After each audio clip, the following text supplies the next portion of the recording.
Champions trophy के हवाले से न्यूज है, एक और सनसनी।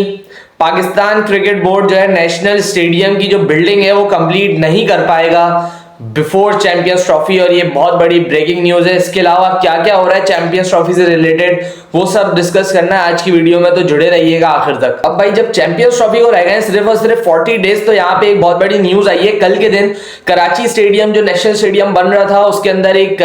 बिल्डिंग बन रही थी जो कि बहुत इंपॉर्टेंट बिल्डिंग थी, जिसमें 5 फ्लोर थे। जो ग्राउंड फ्लोर था वो था आईसीसी एंड पीसीबी ऑफिशियल्स के लिए, देन सेकंड फ्लोर जो है उसका वो आपका ड्रेसिंग रूम है दोनों टीम्स का, एंड देन उसके बाद जो है आपका वीआईपी बॉक्सेस थे टिल दी 5th फ्लोर, और चौथा फ्लोर मेरे ख्याल से मीडिया पर्संस के लिए था, and 5th again VIP box था। So it was something like this. लेकिन बड़ी न्यूज ये है कि वो जो बिल्डिंग है वो सिर्फ और सिर्फ 2 फ्लोर्स तक कंप्लीट हो पाएगी चैंपियंस ट्रॉफी से पहले, यानी एक वीआईपी बॉक्स मिल जाएगा, ग्राउंड फ्लोर पे आपके आईसीसी एंड मैच ऑफिशियल्स वगैरह होंगे, और सेकंड फ्लोर पे आपको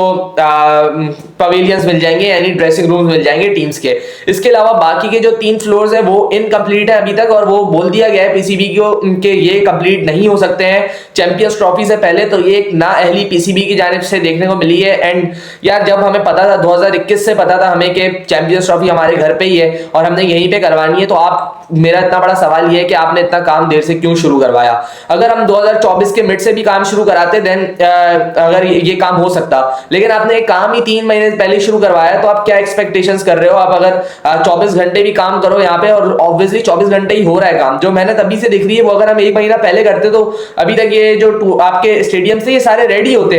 अब जो आईसीसी के डेलीगेट्स हैं वो सारे के सारे कल आ रहे हैं विजिट करने, एंड आई थिंक आज रात को पहुंच जाएंगे वो, और सिचुएशन देखने यहाँ पे एनालाइज करने कराची स्टेडियम को देखने आएंगे। सबसे पहले लाहौर वाले स्टेडियम की अपडेट ये है कि लाहौर वाले स्टेडियम में भी जो स्टैंड्स का वर्क है वो जारी है। वहां पे अभी आपकी एलईडी स्टोर नहीं हुई है अभी तक, उसके अलावा वहां पे सीटें मुकम्मल नहीं हुई हैं अभी तक, तो बहुत सारा काम मेरे ख्याल से तो बाकी है। मोहसिन नकवी की कल जो है वो ग्राउंड में मीडिया पर्सन से बात हुई है, तो उनका कहना ये था कि ये सारा जो है 25 जनवरी तक तैयार हो जाएगा सब, लेकिन देख के कुछ लगता नहीं है कि 25 जनवरी तक तैयार होगा। ये एक और लॉलीपॉप ना मिल जाए पाकिस्तान को, क्योंकि कल आईसीसी की टीम आ रही है, एंड यार 40 दिन पहले आपको अपनी चीजें रेडी कर लेनी चाहिए थी, and this is a bitter truth यार कि हम लोगों ने काम जो है वो बहुत नाअहली से किया है, और जल्दी करवाना चाहिए था ये काम। मोहसिन नकवी जब आए थे टेन्योर में उनको पता था नेक्स्ट ईयर इतना बड़ा इवेंट है, तो ये काम जो है आपका अगस्त से एटलीस्ट स्टार्ट होना चाहिए था। आपने ये काम स्टार्ट करते करते अक्टूबर किया, एंड देन आप भुगत रहे हो उस चीजों को जो अब हो रहा है पाकिस्तान के साथ। एंड ये सारी चीजें हम लोग पहले से प्रेडिक्ट कर रहे थे यार कि ये स्टेडियम में जो आपकी स्लोनेस आएगी, रुकावट आएगी, वो सारी चीजें हम लोग पहले से प्रेडिक्ट कर रहे थे। तो अब देखना पड़ेगा कल क्या होता है, क्योंकि आईसीसी भी देखने आएगा कि आपकी क्या तैयारियां हैं। अभी तक हमारी तैयारियां मुकम्मल नहीं है। आईसीसी को पागल बनाने के लिए शायद, या लोगों को जो मीडिया है इंटरनेशनल मीडिया उसको पागल बनाने के लिए आपने जो है वो अपनी ट्राई सीरीज रिलोकेट कर दी है टू लाहौर एंड कराची, सिर्फ ये दिखाने के लिए कि हम लोग अपनी तैयारियां मुकम्मल कर लेंगे। एंड आई डोंट थिंक कि कर पाएंगे, इतना मुश्किल टास्क है, ये करना पड़ेगा। और 24 घंटे अभी भी काम चल रहा है कराची में, तो और बहुत मुश्किल हो जाएगा यार। मतलब आधी चीजें आप कंप्लीट करोगे, आधी चीजें नहीं करोगे, उस पर वही ग्रीन नेट लगा के आप अपनी इतना बड़ा इवेंट 1996 वर्ल्ड कप के बाद आपका पहला मल्टीनेशनल टूर, जहां पे सारी के सारे टीमें आएंगी, इंटरनेशनल फैंस आएंगे, आपका मैसेज क्या जाएगा जब एक ग्रीन जाली लगी हुई होगी नेशनल स्टेडियम की बिल्डिंग पे। यार व्हाट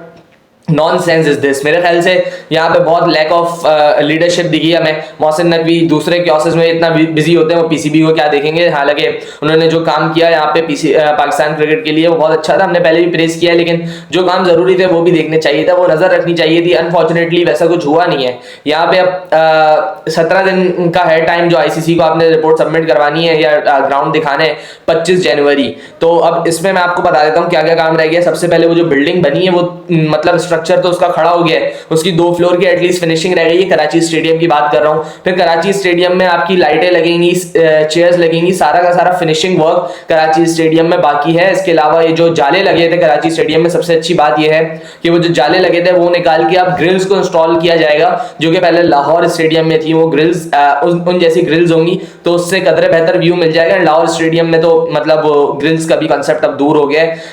ग्रिल नहीं होंगी, वो उनको बहुत अच्छा व्यू मिलेगा लाहौर स्टेडियम को। लेकिन कराची स्टेडियम का वो जो काम है वो सेकंड फेज के लिए रखा गया था, और हमें देखने को यही मिलेगा अभी के सेकंड फेज में जो काम है उसके साथ साथ फर्स्ट फेज का भी बकाया काम भी वो सेकंड फेज में ही चल रहा होगा। तो अभी देखते हैं कल क्या होता है, कल क्या रिपोर्ट्स आती हैं वो भी जरूर शेयर करेंगे आपके साथ। लेकिन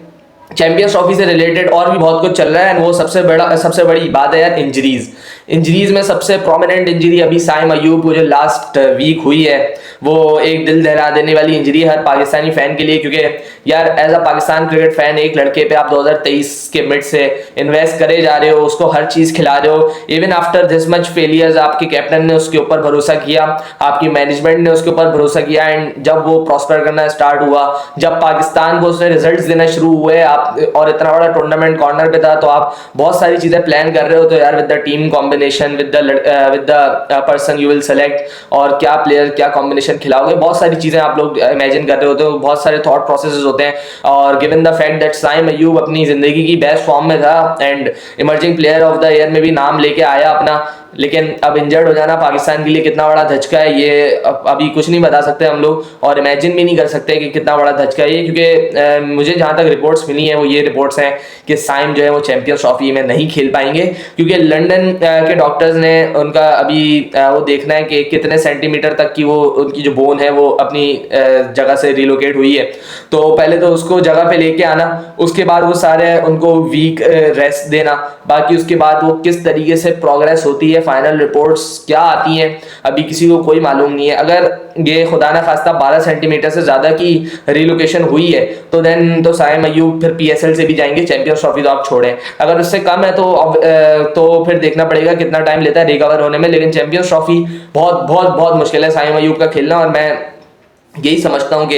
एक इवेंट के लिए आप यंग लड़के का करियर रिस्क पे नहीं डाल सकते हैं। चैंपियंस ट्रॉफी आप देख लें, फिर दूसरा ओपनर फ़खर जमान, इमामुल हक, अब्दुल्ला शफीक, इनमें से कोई खिलाना पड़ेगा, एंड फ़खर जमान को ऑब्वियसली आना ही था, हम तो यही सोच रहे थे, यही कॉम्बिनेशन हम इमेजिन कर रहे थे कि फ़खर जमान और साइम अयूब, क्योंकि साइम अयूब की जो फॉर्म लगी थी वो फॉर्म हम सबको दिख रही थी, South African tour, Australian tour, Zimbabwean tour, Saim was in top form. अब देखते हैं फाइनल रिपोर्ट क्या रिलीज करता है पीसीबी, एंड उसके बाद जो फैसला होगा वो आपके सामने होगा, लेकिन जो खबर हम तक आई है वो यही है कि साइम अयूब जो है वो चैंपियंस ट्रॉफी से आउट हैं। और इसके बाद अगर हम बात कर लें दूसरे एंड पे हमारे नेबर्स की, जसप्रीत बुमराह की भी वहाँ पे इंजरी कंसर्न है, लेकिन आई थिंक वो बैक स्पैज्म था, वो थोड़ा रेस्ट के बाद जो है वो थोड़ा बेहतर हो जाएगा, and Jasprit Bumrah will be in action in Champions Trophy. लेकिन बात ये करनी पड़ेगी कि किस तरीके से इंडिया ने उनको यूटिलाइज किया ड्यूरिंग द बीजीटी, मतलब एक बॉलर आपका बिल्कुल मजदूरों की तरह मेहनत करी है उसने, एंड उसने आपको रिजल्ट्स तो प्रोड्यूस करके दिए हैं, लेकिन आपने उसके वर्कलोड पे कोई काम नहीं किया। हालांकि Rohit Sharma as an Indian captain और जो भी इंडियन मैनेजमेंट से आता था वो हमेशा यही एम्फेसाइज करता था कि हम लोग उनके वर्कलोड का बहुत ज़्यादा ख्याल रख रहे हैं। तो और मोहम्मद शामी भी इंजर्ड हुए हैं अभी तक, और अगर जसप्रीत बुमराह कहीं ना कहीं अगर चले गए देन तो फिर इंडिया भूल जाएगी टूर्नामेंट में आगे प्रोग्रेस भी कर पाएगा नहीं, क्योंकि जसप्रीत बुमराह एक ऐसा बॉलर है जिसने इंडिया को एक साल में अपने दम पे एक वर्ल्ड कप जिताया और बहुत ज़्यादा मैचेस जिता दिए हैं, और जसप्रीत बुमराह पे इंडिया बहुत हैवीली रिलायंट है, और आई थिंक यहाँ पे जसप्रीत अगर खेलेगा तो ये क्रिकेट के लिए भी अच्छा है, क्योंकि जब वो बॉल करता है तो टीवी स्क्रीन के सामने से एक मिनट के लिए भी उठने का दिल करता नहीं है। तो जसप्रीत बुमराह का इंक्लूजन अभी मेरे ख्याल से तो वो तो खेलेंगे चैंपियंस ट्रॉफी, थोड़ा सा बैक स्पैज्म था आई थिंक उन्हें, तो वो रेस्ट वगैरह करेंगे तो जगह पे आ जाएंगे, लेकिन अब उसके साथ साथ देखना होगा कि उनका पार्टनर मोहम्मद शामी अगर आ जाए तो वहाँ पे इंडिया के लिए बहुत ज़्यादा बूस्ट मिल जाएगा उनके कॉन्फिडेंस को, उनकी बॉलिंग को, क्योंकि मोहम्मद सिराज उतनी टॉप फॉर्म में है नहीं,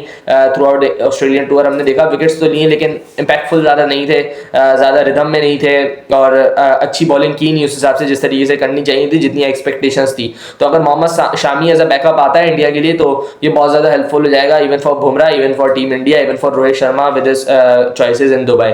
अब बात कर लेते हैं उस टीम की जो इस टूर्नामेंट में बहुत सारे लोगों को चौंकाने वाली है, एंड अब उनका नाम अंडरडॉग्स के साथ लिया जाए तो वो कुछ सही नहीं होगा, क्योंकि अफगानिस्तान जैसी टीम से अब हर कोई एक्सपेक्ट करता है वो यकीनन सेमीफाइनल तो खेलेंगे इन जैसी कंडीशंस में जो कि स्पिन डोमिनेंट है। यहाँ पे अफगानिस्तान ने यूनुस खान को एज अ मेंटोर अपॉइंट किया है, एंड देखें आप कितनी strategic move Afghanistan cricket board अपने प्लेयर्स के लिए कर रहा है। एक ऐसा कंट्री जिसके पास 10 साल पहले मतलब क्रिकेट खेलने के पैसे नहीं थे, जिनके प्लेयर्स ने लीग खेल खेल के एक्सपीरियंस लिया है, कितने मुश्किल हालात में उन लोगों की क्रिकेट थी, एंड जब उन लोगों को अल्लाह ने एक मौका दिया है और वहाँ से चांस दिया है कि वो चढ़ें वर्ल्ड क्रिकेट पे एक अच्छा अपना नाम बनाए, तो उनका बोर्ड भी पीछे नहीं हट रहा। पहले हमने 2023 के वर्ल्ड कप में देखा था अजय जडेजा को एज एन मेंटोर लाए, क्योंकि वो इंडियन कंडीशंस को जानते थे, इंडिया के एक लेजेंड रह चुके हैं अजय जडेजा, और इनसे अच्छा एक्सपीरियंस कोई दे नहीं सकता था वहाँ पे उन्हें। फिर वहाँ पे 2024 के वर्ल्ड कप में जब वो डीजे ब्रावो को लेके आया एज अ मेंटोर अपना, तो वेस्ट इंडियन कंडीशंस में, and given the fact that DJ Bravo कितना अच्छा T20 का प्लेयर था, उसने उनको इतना बेनिफिट किया कि वहां पे उन्होंने सेमीफाइनल मेक किया एंड वर्ल्ड कप 23 में उन्होंने पाकिस्तान को हराया, इंग्लैंड को हराया, ऑस्ट्रेलिया को बिल्कुल पकड़ लिया था। वो तो मैक्सवेल ने अकेले मैच जितवा दिया, वरना वो अभी वहां का भी सेमीफाइनल खेल सकते थे। अब यहाँ पे जब आए तो यूनुस खान जैसा बड़ा नाम लेके आए अपने स्क्वाड में, अपने लड़कों के लिए। जो यूनुस खान की कंट्रीब्यूशंस है वर्ल्ड क्रिकेट के लिए वो हम सबको पता है, और जो भी होम कंट्री होता है किसी प्लेयर का, उससे ज़्यादा अच्छी कंडीशंस किसी और को पता नहीं होती हैं। कराची में अगर मैच खेलेगा, सबसे पहला मैच अफगानिस्तान का अफ्रीका से कराची में ही है, तो यूनुस खान की तो बर्थ ही कराची है एंड कराची के ही प्लेयर हैं, काफ़ी अरसा अपनी क्रिकेट कराची में ही खेली है यूनुस ने, तो यहाँ का एक्सपीरियंस यूनुस खान से अच्छा किसी को हो नहीं सकता था। और इतनी स्ट्रेटेजिक मूव के इतना बड़ा प्लेयर को लेके आना और कंडीशंस के हिसाब से अपने मेंटर को सेलेक्ट करना, this is amazing from team Afghanistan. और जिस तरीके से प्रॉस्पर कर रहे हैं वो लोग, बहुत अच्छा लगता है देखने को, क्योंकि यार क्रिकेट जो है वो बहुत एक स्मॉल गेम है। 8-9 टीमें ही एक लीडिंग टीम्स हैं दुनिया की जो कि इस गेम को खेल रही हैं काफ़ी अरसे से, तो अगर कोई नई टीम आके इसमें एडिशन करती है then it is very good for cricket. और अफगानिस्तान ने यहाँ पे अब पकड़ ली है वो चीज़, जो वो रास्ता पकड़ लिया है जो उनको ऊपर की तरफ ही लेके जाएगा। और best wishes for them for champions trophy. Rally भी बहुत ज़्यादा आए होंगे क्योंकि आखिरी 2 टूर्नामेंट्स में जिस तरीके की परफॉर्मेंस रही है टीम अफगानिस्तान की, वो भी बहुत काबिल तारीफ है। तो देखते हैं किस तरीके से चीज़ें शेप अप करती हैं, पाकिस्तान की तैयारियां कितनी मुकम्मल होती हैं। चैंपियंस ट्रॉफी में 40 दिन है, एक्साइटमेंट उरूज पे है एंड देखना पड़ेगा किस तरीके से सारी टीमें इस चैलेंज को एक्सेप्ट करती हैं। जब तक के लिए अपना बहुत सारा ख्याल रखिएगा। अल्लाह हाफिज़।